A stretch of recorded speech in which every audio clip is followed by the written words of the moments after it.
Hey, welcome to Catholic Unscripted. We're still here in Chicago. We've had a couple of gigs and they've gone really well. We're going to tell you a little bit about those once we adjourn back to the hotel. But here we are in busy Chicago street again, having a lovely time and just had a lovely breakfast, haven't we? We're getting to be really experts on breakfast, and we've had some very high moments and sadly one low moment. I'd like to talk about the high moments first, because so the high moment is that you get some coffee and a very nice lady comes up, or a gentleman, and refills your coffee mug every 65 seconds, and I've found this very good. But I have to say my low moment was whipped butter. Mark, how did you find the whipped butter?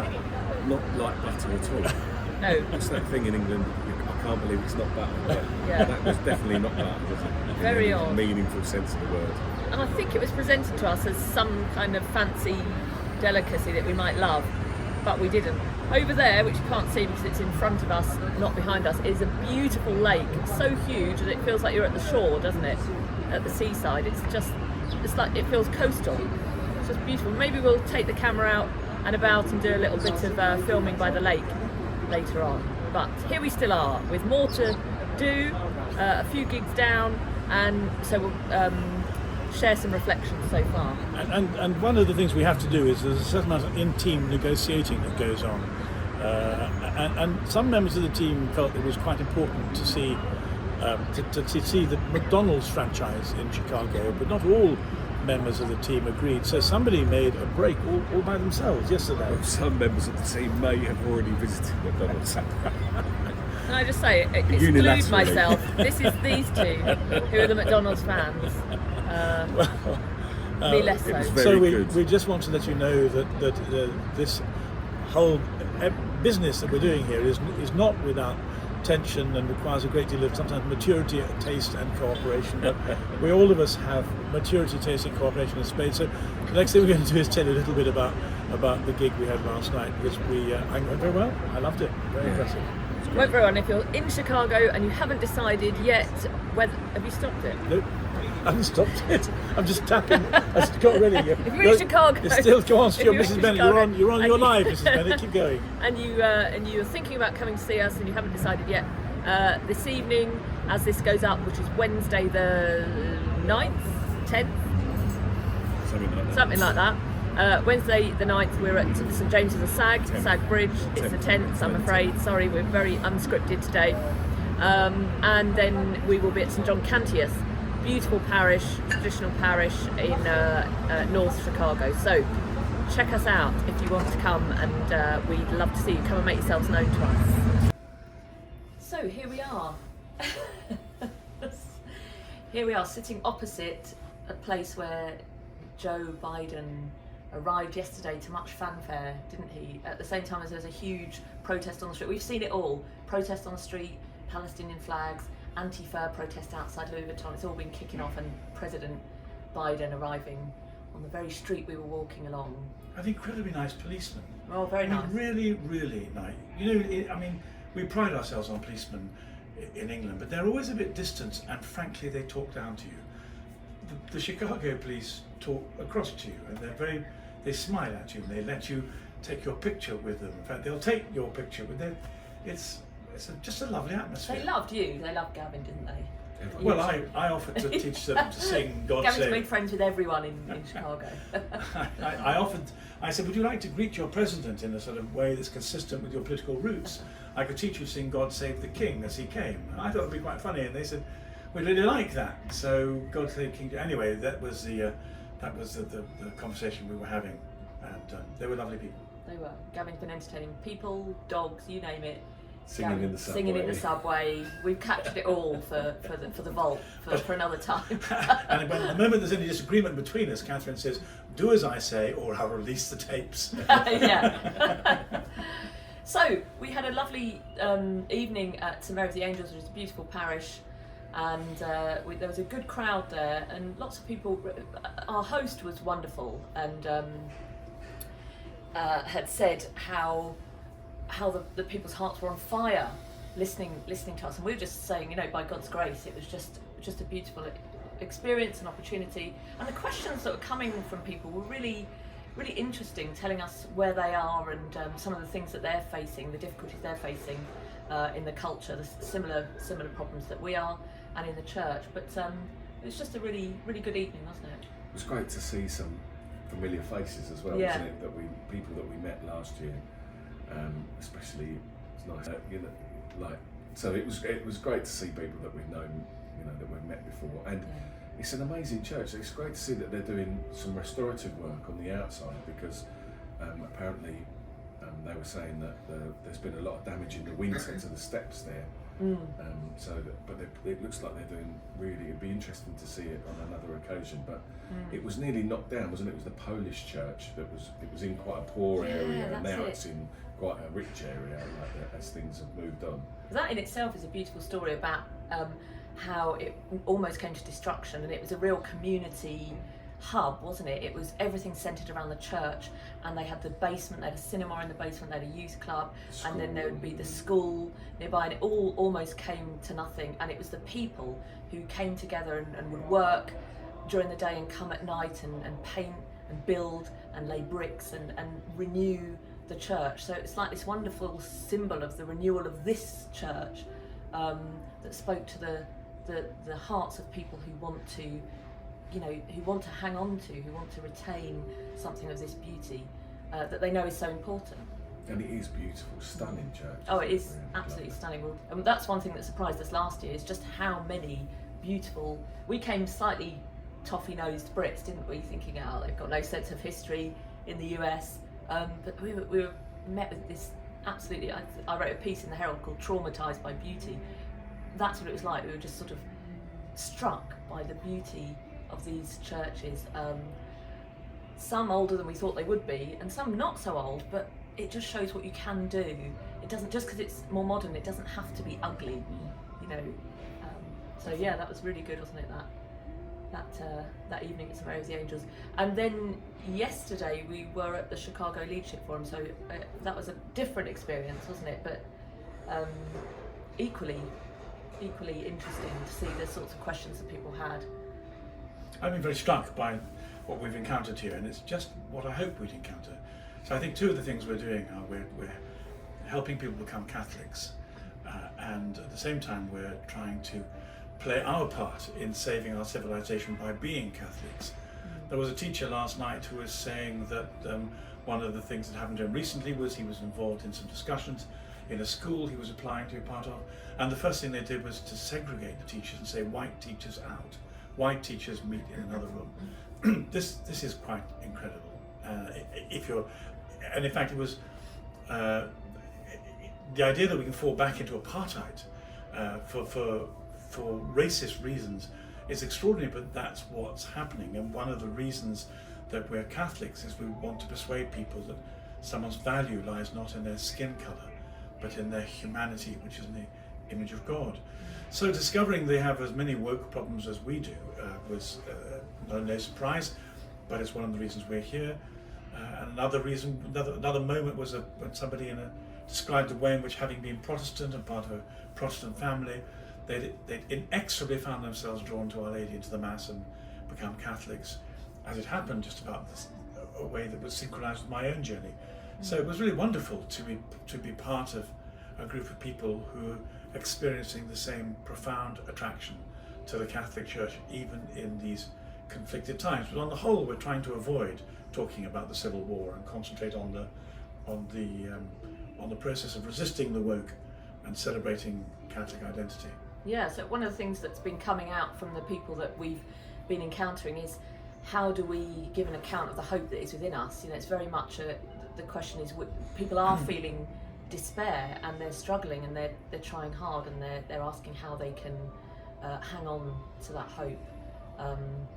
It's very clear that that people are struggling, that people are suffering with everything that's going on in the church. So, and it's wonderful to be in a position to be able to talk to people about how we're explaining how we do it in our own lives, and very much part of that is to live the sacramental life, to keep close to Christ, and to affect the things that you can affect. For example, your own family, and try not to worry about the bigger issues, because you've got really no control over it, but our Lord has got control over it, and we, you know, it's a part of having faith, isn't it? It's and I think as well that, you know, we were saying yesterday that there's a purpose for this. Yeah. You know, the what's going on in the church at large at the moment, and part of the thing that I'm saying is that there is, if you look at the church in centuries, if you take a little bit of a backwards perspective, you can see that the similar things have gone on before, and using particularly like the emancipation of Catholics in the UK and the hierarchy in 1850. You know, you can see a similar situation where Catholics were under pressure, and it was through an intellectual revival that there was a great explosion of Catholicism in the UK. So we need to take back that confidence in our intellectual ability, you know, the fact that we have got this great treasure chest of intellectual heritage, and we need to break that open and share it again. It does feel very much that we're in a phase where the hierarchy are making up new things without referring sufficiently to the things that have already been demonstrated to be true. So we need to have, I think we need to just be clear and consistent that the magisterium, you know, is that which has been tried and tested, and we need to keep close to Christ, the sacraments, and the magisterium. I had a wonderful conversation with Michael Holmes of the Daily Wire the other day, and he put something into perspective that I'd begun to grasp up, I haven't got. You know how sometimes there's a bit of mist around an idea, and then suddenly it clears, and I saw the shape of it, but now I see the detail. So the shape of it I'd seen already, people saying, Gavin, this is a terrible time to become a Catholic. The hierarchy are indeed saying contradictory and disturbing things. It's not easy to evangelise Protestants who see the same thing happening in the Catholic Church. And then one of the things Michael was saying was that God has a purpose, just as you've been suggesting. What might his purpose be in this effusion of contradiction and chaos? Well, it's introduced us to some really quite wonderful Catholic friends we'd never met.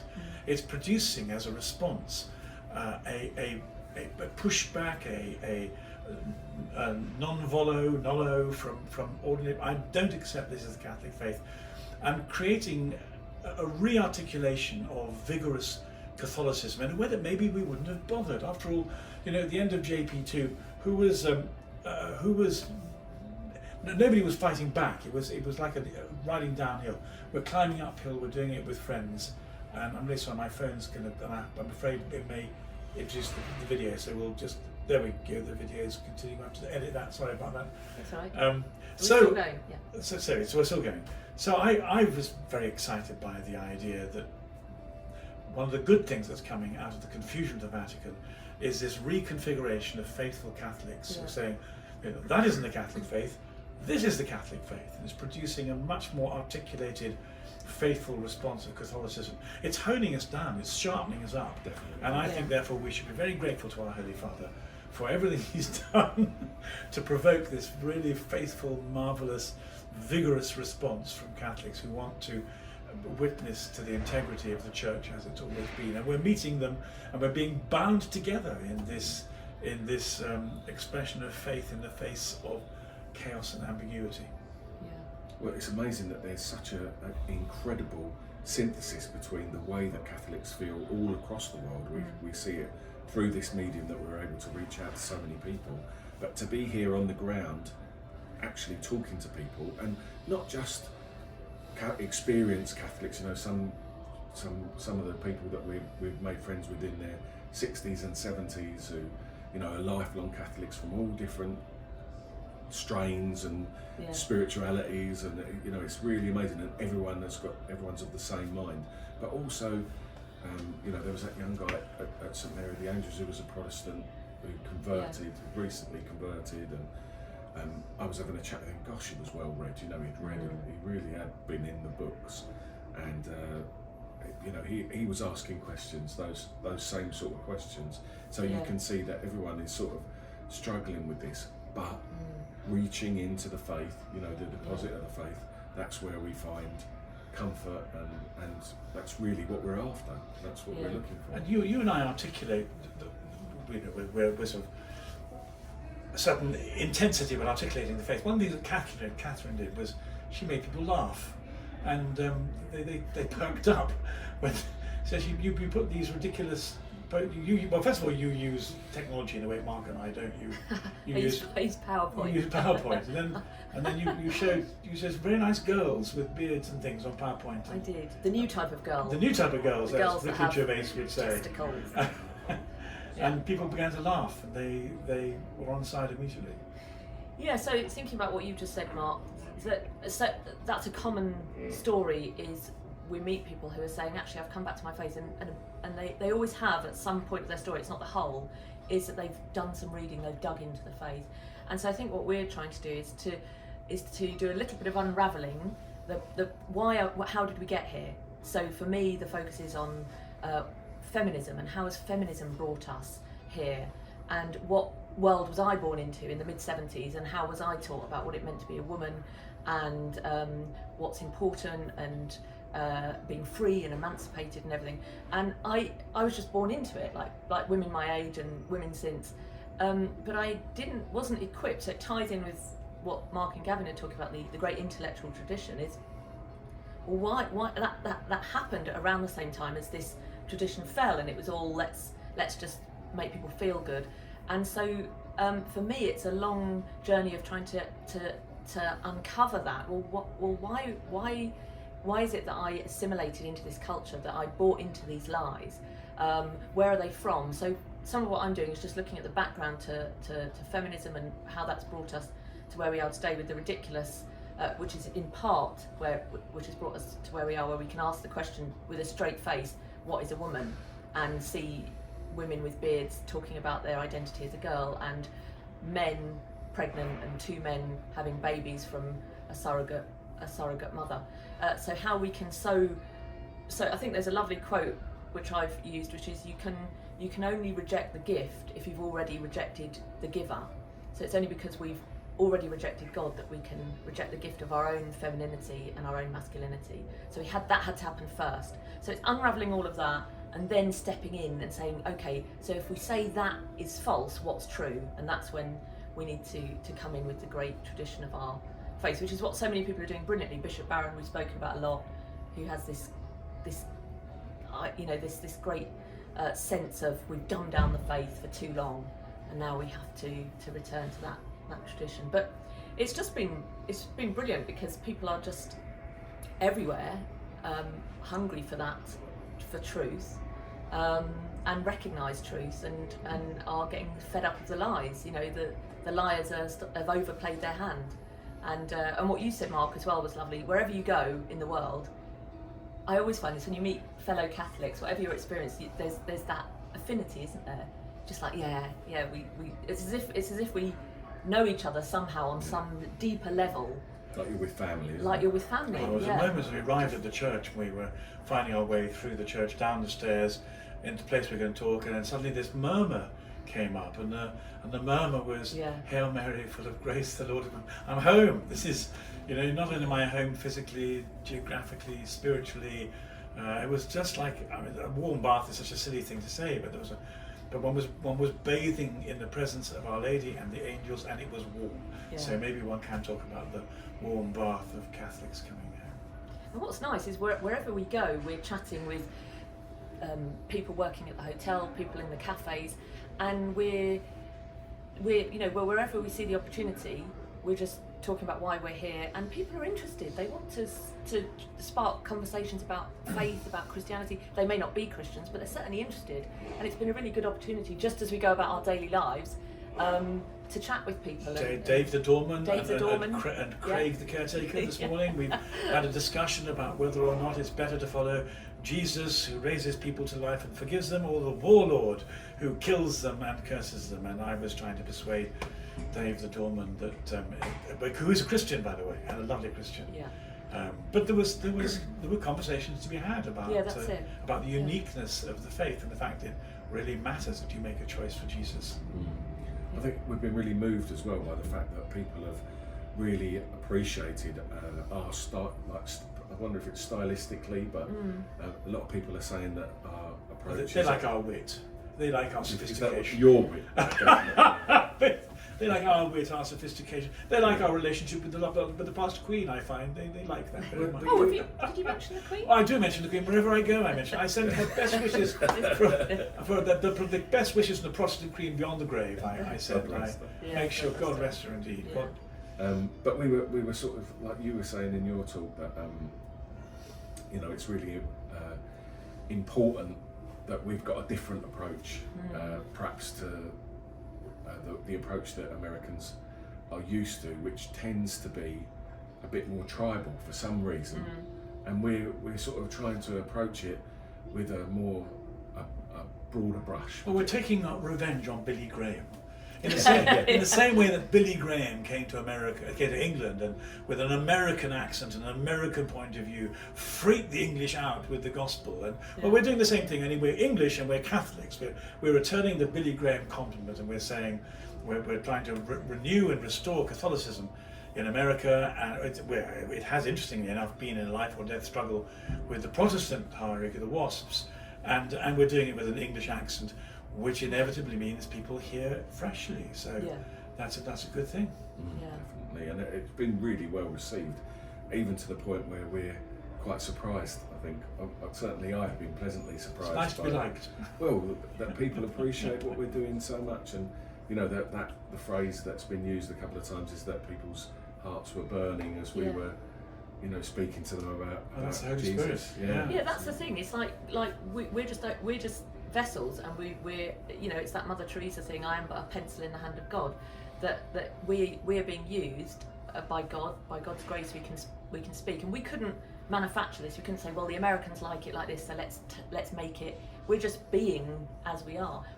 We're just being British, and they see something in that and in the way we speak that we don't really see, and actually it's a good thing that we don't see it, because I think if we were too conscious of it, it would become Try. I made a terrible mistake there last night. I'm serious. I woke up in the middle of the night sweating. I said Lebensraum when I meant Sitzenleben. Looking back, were they shocked? Did you notice anyone shocked? No one said outraged. I want to apologise now. I do know the difference between the expansionist policies of the Third Reich in the 1930s, Lebensraum, and a sort of Rahner-esque Sitzenleben, the situation. I'm sorry, I confused them. I profoundly apologise for my lack of erudition at that particular. But we were speaking. Unscripted. Some of us were unscripted. Yes. We're largely unscripted. Largely unscripted. But the thing is, you just gloss over it with such confidence. I pretended I hadn't made a mistake. As long as you convince people you haven't made a mistake, they'll think.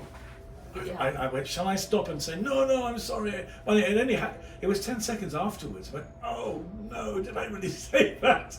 But I did, so I apologise. By then they were looking at my women with beards. They were. You were distracting them with and Dylan Mulvaney and celebrating day 159 of girlhood. Who wants to be a mom one day? And yes. Jolly well can if he wants to.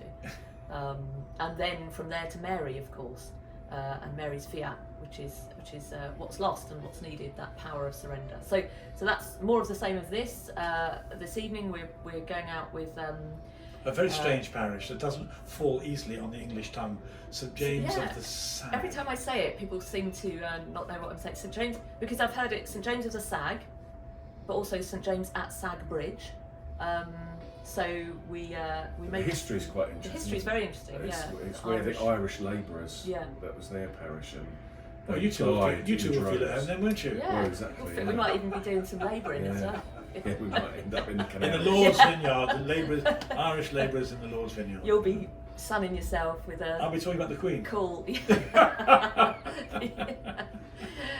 Yeah, so it's great, and then as I said, St John Cantius, I said that earlier, so that's Thursday.